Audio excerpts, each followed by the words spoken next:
गाय के कैसे दी बाबा नया दिन और कौन जात है प्रेम नाच है कि निराओ प्रेम नाच है कि निराओ कि जुठ भात हा प्रेम चिलला नया दिन कौन जात हा प्रेम चिलला नया दिन कौन जात प्रेम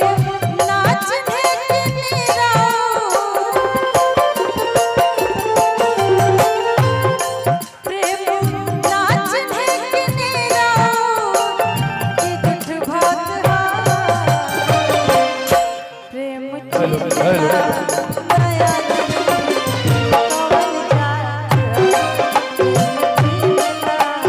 नया दिन कौन जात हा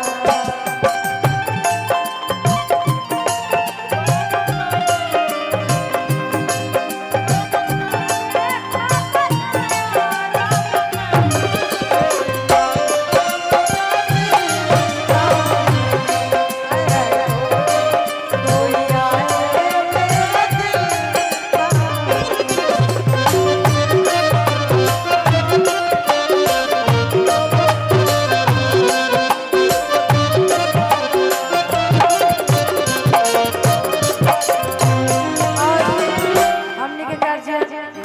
बड़े भैया रवि राय जी की तरफ से बहुत बहुत आशीर्वाद बहुत बहुत धन्यवाद बा देखिए प्रेम के मतलब का है जौन माता सबरी जी राम जी से कहले रहे गीत के भाव से बात प्रेम प्रभु जी से सबरी के साचा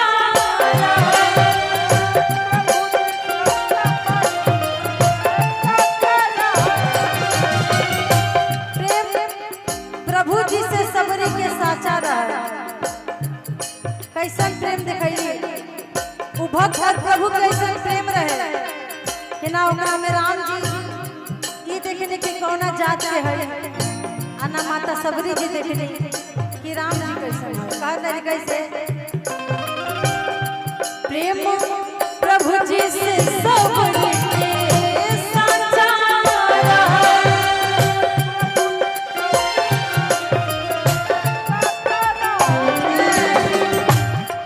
उहे फेंके बैर जवान नाचा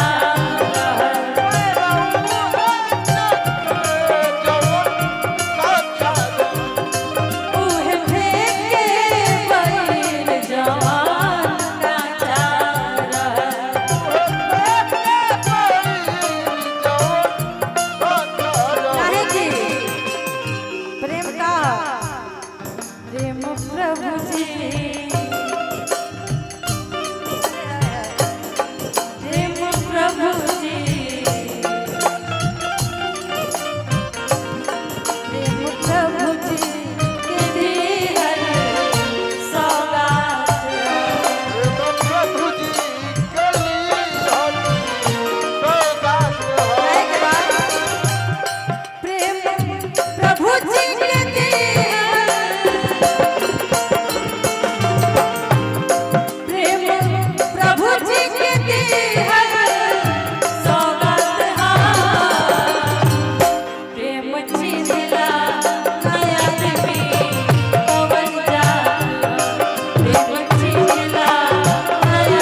प्रभु जी चले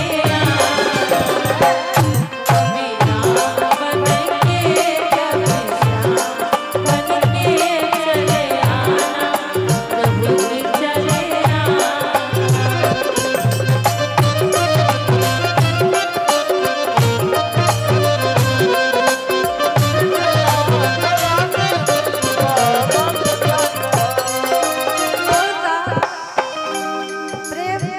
एगो भक्त प्रभु से होखेला ऐसा कोई प्रेम करे तो हाँ लोग कहे कि हाँ ऐसा प्रेम करे के चाहिए कैसा प्रेम प्रभु जी से कर ले पावन हरि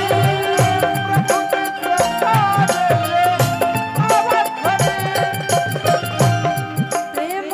प्रभु जी से कर ले पावन हरि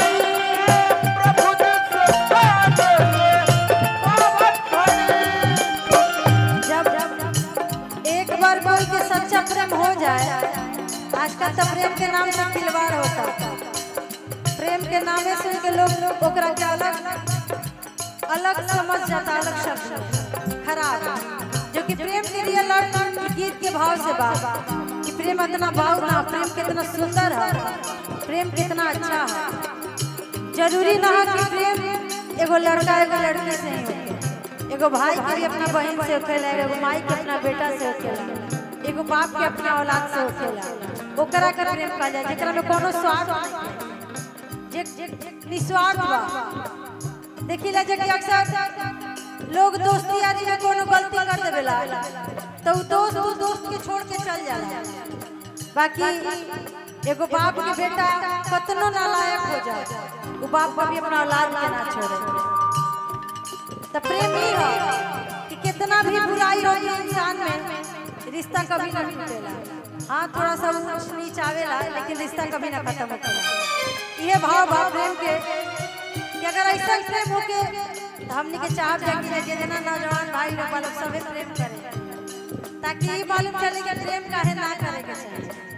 आजकल तो भाई सबक के तौर पे ये मिलता कि प्रेम काहे ना करे के चाहिए कहा जाता कैसे प्रेम प्रभु